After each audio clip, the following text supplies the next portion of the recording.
here, the number of agency owners I see basically mess up and trip up on this very crucial part of the process depresses me at this point. I've said this many times before, and I will continue to say it even when I am a withering old man raising 15 children in the Alaskan wilderness. A client is not a client until they have paid you. Ladies and gentlemen, hello, and welcome to this incredibly important video. Now, before we go any further, I want to make it clear who this video is for. So let me go ahead and do that. This video is for anyone that wants to make money online. This video is for anyone who doesn't know what they want to do with their life, but they know they want to work flexibly and they want to work from wherever they want in the world. This video is for the 18-year-olds who are just leaving school and don't want to be saddled with hundreds of thousands of dollars in student debt, or for the 40-year-olds who feel like they're stuck in a rut and they finally want some time freedom, location freedom, and financial freedom in their life. My name is Iman Geji, and I am a self-made millionaire. Not self-made in the sense that I had daddy's credit card or my family's connections in the city. I mean that in the sense that at the age of 18, I started my business while I was still in high school to support me and my single mom. This business was an agency, and 7 years later, if I was to lose it all, I would start an agency once again. I wouldn't start an online clothing store or start drop shipping or invest in NFTs or any of the other noise that you hear out there on YouTube these days. So the video I'm going to present to you today isn't only just a step-by-step guide on how to make money online by starting a social media marketing agency. This video is the exact advice I'd give to myself if I was 16 again. So let's go ahead and get started. Ladies and gentlemen, how to start an SMA in 2022. Now, here is a quick overview of the things we'll be covering. We'll start with a very definition of an SMA and take you right through finding clients, getting paid, and finally delivering your services. Now, a quick bit of housekeeping before we start. Every time I film these videos, I get comments beneath from people who can't believe this is possible. Even though feel free, and I implore you to go watch back. Since 2015, I've literally been documenting every single thing, all the way from sending crappy proposals, to signing my first client, to hitting my first 10K month with my agency, hitting my first 100K month with my agency, and so on and so forth. But as I said, there are some negative individuals who I genuinely don't have time for, but some people who just don't have the confidence in themselves to succeed. So periodically in this video, you will see a slide like this. Now, this is going to be your warning and my chance to preempt that negative belief you have in the back of your head. So let's get into it. Now, I'm guessing if you search for this video, you'll have heard of SMA previously. But if you don't know what it stands for, it means social media marketing agency. But for right now, I want you to forget that definition and instead focus on the word agency.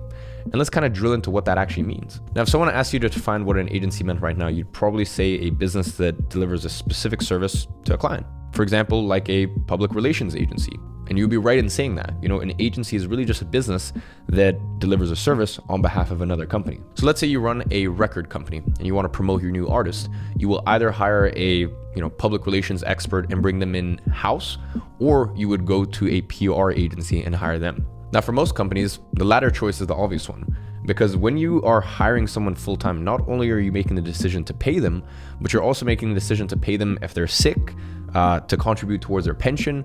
I mean, even if they get pregnant, a lot of times you have to partially pay their salary. Now, in contrast, if you hire an agency, you can fire them whenever you want, subject to, a minimum term in the contract. And you know the exact services that you're getting, and you don't have to absorb any of the liability of having an employee. Plus, agency workers tend to be more experienced, right? Because they're dealing hands-on with a wider array of clients. As I said, because they work with more business types, they're incentivized to stay up to date, know what's in trend and what's working, regardless of the sort of client that they're working with. So put simply, an agency is just a business that offers a service to another company, so that way they don't have to hire one or potentially even multiple people full time. The agency model works and it's extremely profitable. Now let's talk about how we actually start an agency. Play a game with me and actually follow along with this, please. It's important. I want you to close your eyes. Gently lean your head back. Now take a deep breath. Now, I want you to pluck a name for your agency out of thin air. Now, if you can't think of one, here's a clue. My own agency uses my initials for its name, IG Media. Keep your eyes closed. Now have a couple more seconds. Think of something abstract or forward thinking. Got it? Well, there you go. You have an agency. And don't listen to anyone who tells you that starting an agency is any more complex than what you just did. Nearly every country in the world lets you operate as a business without even registering. when I was 16 and I first started signing clients for IG Media, I wasn't formally government registered as a company, didn't have business bank accounts or this or that. I was just operating as pretty much a contractor, as a sole trader. Clients paid me into my personal bank account and that was it. Of course, there are benefits and there is a time and place to formally get registered. But if you're watching this video to, start a social media marketing agency, or more importantly, just to start making money online from the comfort of your own home, I implore you not to formally register when you first get started. Instead, I want you to focus on finding clients and making money, because you can restructure and rearrange later down the line. Now, ladies and gentlemen, here's your first self-limiting belief, and that's that you're too young or you're too inexperienced to be running an agency. And here's the extremely funny thing.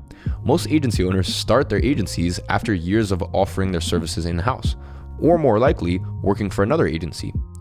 And do you know the first people they hire? It's young, inexperienced workers who've never delivered a service before in their lives. So all you're doing is you're just cutting out the middleman. You'd either go and work for an agency now, or you'd start your own.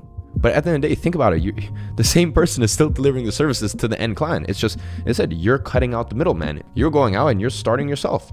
So it doesn't take long to get good at something. And later in this video, I'll show you how inexperience can actually work to your advantage in the agency business. Cool, you have an agency now. But what does it do? Now, of course, most SMMAs offer, social media marketing services, because it's not rocket science to deliver and it can offer astronomical results to your clients. And surprise, surprise, that's what my own agency, IG Media, offers in the form of Google and Facebook advertising primarily. And whilst I recommend this to 99% of people starting out, it is important to note that really you can offer any service you want as an agency. Most of the time these are marketing related, like SEO or content creation. In fact, that's how my agency first started the first 18 months. Which kind of makes sense because it's IG Media and we don't really do any media these days. As I said, it was a content creation agency, but there are agencies out there that make tens and tens of thousands of dollars a month by doing services such as managing sales teams, doing email marketing. And hell, I'm not even joking here. I have friends who have done this, make multiple 5 figures a month by managing other people's dating profiles for them. In fact, now that I think about it, one of the most successful agency owners I personally know in real life runs a massive OnlyFans agency. So if you have a service that you already know how to fulfill or you really enjoy doing, by all means stick with this. But for the purpose of this video, we're gonna be looking at Facebook advertising. So now you've decided what service you're gonna offer, it's time to pick your niche. Now this is a really simple proposition because your niche is really just the industry or area that you decide to work in. For instance, my agency works with education or e-commerce businesses, and my friend's agency works with skincare companies that sell via an e-commerce website. For examples are agency owners who run ads for real estate agents, gardeners, insurance companies, dentists, barbers, hell, even landscaping businesses. Really the sky's the limit. Picking yours really is just a matter of looking what your past background experience is, as well as looking at what things interest you. Now, of course, you might respond and say that the best niche is the one where there's the most money. True, that also means that there's more competition. So, it's a toss-up and it's something that you need to play around with. And it's fine in the first 6 months, 12 months to do what I like to call as niche hopping, right? You can kind of hop around, you can see what interests you, what sticks, and then from there you can kind of define and go all in on one specific niche. So I generally recommend you go with what you know, and don't be scared of being too esoteric. Every business either provides goods or services, and on that note, every business wants to provide more goods and services and make more money. So if you're thinking of providing social media marketing services for a funeral parlor, I wish you the best of luck. In fact, let's even go ahead and stick with that theme for the next section of this video. Now it's time to find a client, and I'm going to show you a few ways to do this, but please do not think that this is an exhaustive list. In fact, there are hundreds of ways to find clients, and the best is always the one that doesn't exhaust you or your client list, and the one that you're able to do quickly and cheaply. Now here are 3 different forms of lead generation. First, we have Upwork, then Instagram, as well as Google. And I'm going to run you through how to actually execute on these. Now, I won't walk you through actually making an Upwork account, but it shouldn't take you more than 15 minutes. Now, once you're logged on, you'll want to go to the search bar and type in the service that you offer. Now, in this example, I've used social media marketing. Next, I've included www in the search parameters. Now, this is because Upwork charges for job responses, so this allows you to filter only jobs where the companies have identified themselves. This is a big hack. That means that you can actually reach out to them independently to all the jobs in this list. So you can actually use this as a way to find job listings and find job posts. And once you've done that, you can find the website of this basically this job listing or the business's website, I should say, and then from there you can actually just reach out to them outside of Upwork. For example, one of the jobs posted here links to this jewelry website. And at the bottom, there's a LinkedIn email address where you can actually get in touch with the owner without using any Upwork credits. All right, so as I said, you can just actually independently reach out to them. Next, it's time to use Instagram. And it's actually a great way to find niche brands. Once you actually give a suggestion to Instagram, it can spit back some suggestions that are similar. And I'll show you what that process looks like. Now, to start, identify your archetypal client. And for the avoidance of any doubt, that means the client that you could realistically work with. So if you're working in the wearable sports tech niche, probably don't try this with Fitbit. Now in this example, I'm going for Will's Vegan Store, a brand that has a strong following and is qualified as a client, but still one that would be reasonable to work with a boutique agency. First, you find them and you follow them. Next, you'll be offered a list of similar brands. Click See All and take note of every profile that comes up.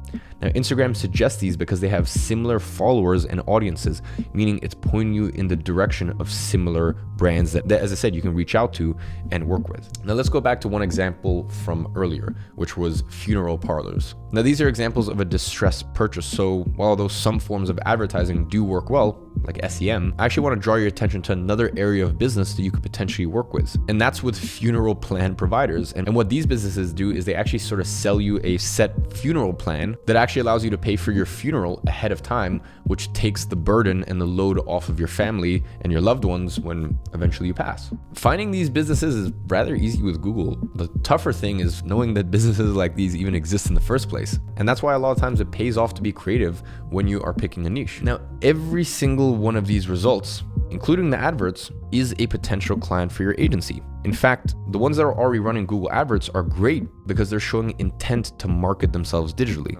So let's get in touch with one of them. Now, the first step is to find their email or a way to get in contact with them. Now, in the case of the Upwork client I gave you an example with earlier, her personal email was actually in the footer of her website. And on Instagram, once you find these brands and these businesses, you can just message them directly on there. But in the case of these funeral plan providers, I'm going to show you a very nifty way to find their email. Now, first, I want you to download an extension to your browser. It's called snov.io and it allows you to search through a website for matching email addresses. Next, go to one of these websites and use this tool. And now what it will do is it will list all the emails associated with the account. Now, once you have these, cross-reference these email addresses with the LinkedIn accounts of the company and find out who is the decision maker or the best person to speak to regarding their marketing. Now, signing a client is really a two-step process. First, you have to reach out to them, get their attention, and get them to a meeting with you. Second, you have to convince them that they will benefit from your service. Now let's take a look at an example of outreach. Now I'm sending this to the funeral service plan provider. I'll walk you through each step of this email so you can understand the language and techniques I've used. Now first, the subject line uses something called a pattern interrupt. It's all in lowercase and suggests we've had a previous conversation. Now this will make Jackie more likely to open my email. Next, I use an icebreaker, a compliment or a joke to endear them towards me. Then I introduce myself and get to the point of the email. And that's that I've spotted a flaw in their digital marketing efforts. Now I offer them a solution and sell them the benefits of it. Finally, I offer them a meeting, not a pitch, and I make it a no-brainer, even offering a Starbucks voucher for them hopping on the call. Note, I have not pitched my services yet. I've not told her how much it would cost or even how many leads I could bring her. I've just suggested a friendly meeting over virtual coffee. Now, once she responds, we can get to the meeting. Now, if your outreach succeeds, you will end up with a meeting on the cards, but this is also where most beginner agency owners find a little bit of difficulty. So in order for me to explain what to actually say when you actually get to the sales meeting, it's important that I show you some basic principles of sales, and I'm gonna go ahead and run through that right now. Now, this is an example of a classic sales process. It starts with rapport, and that's where you make the client feel comfortable. You joke about the weather, you comment how they've always wanted to visit where they are, and you kind of become acquainted. Then you go digging. Now, this is your chance to ask everything you can about their business and its objectives. Quick little hint here. Their primary objective is always going to be to bring in more paying customers. Now, the real challenge is to listen to what's stopping them doing this. Is that potentially their leads are too expensive or unqualified? Next, use everything you've just learned in the logic phase and reverse engineer your offer. Explain that your service can overcome their problems and help them achieve their objectives. Finally, it is time for the close. If you've deployed every step correctly, this is where they will ask you your price. Now at this point, you need to name something realistic and based on what you can achieve for them. Now if you made this calculation correctly, they will either accept or come back with an objection. Now at this point, you need to cycle back through each stage until you have answered this objection. If they aren't sure you can deliver the results, cycle back to logic and educate them on your services. Now here's another self-limiting belief. Why would a business work with someone with no expertise or experience? Now remember what I told you earlier, that businesses hate hiring people. Let's say they want to hire a Facebook ads manager to work in-house. They'd have to spend a fortune on recruitment. First of all, most people don't realize that recruitment agencies are charging, they're gonna have to pay anywhere from $5, $10, $15, $20,000 just to even find the person. All right. Then they have to induct them. They have to buy them their equipment and then rent them office space. Now, most businesses are happy to work with agencies, and if you're nervous about sales calls, you always have the opportunity to practice them beforehand. Go ahead and ask a friend or a member of your family to role play with you before your call, and you will always be more confident going into it. Now let's talk about getting paid, because you might think this is a simple process. You give your client your bank details and you send them an invoice. But trust me here, the number of agency owners I see basically mess up and trip up on this very crucial part of the process depresses me at this point. I've said this many times before, and I will continue to say it even when I am a withering old man raising 15 children in the Alaskan wilderness.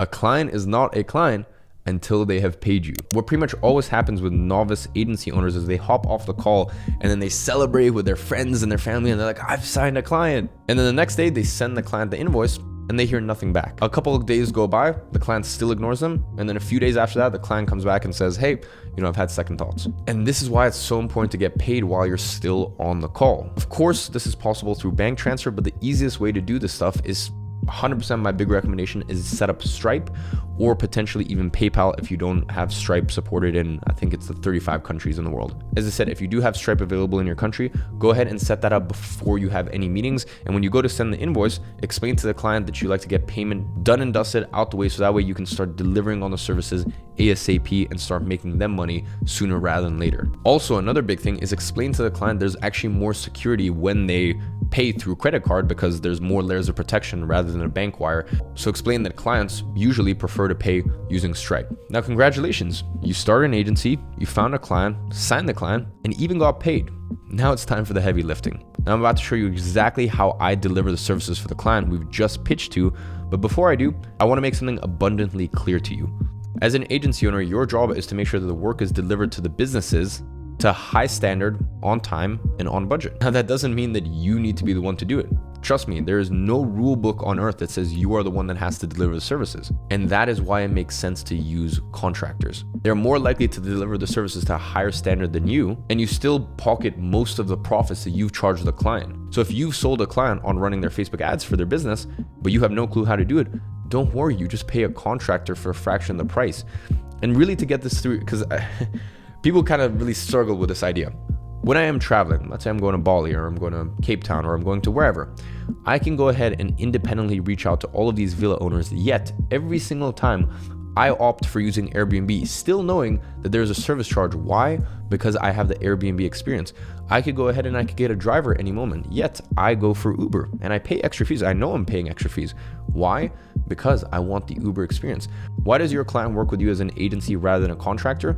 Because contractors understand how to deliver the services. As an agency owner, where your headspace is, and the real benefit of agencies is they focus on the client. Not only do they know how to deliver services or have the ability to deliver the services, they do it in a way that is the most convenient and it provides the easiest use for clients. So just understand and really get this through your head.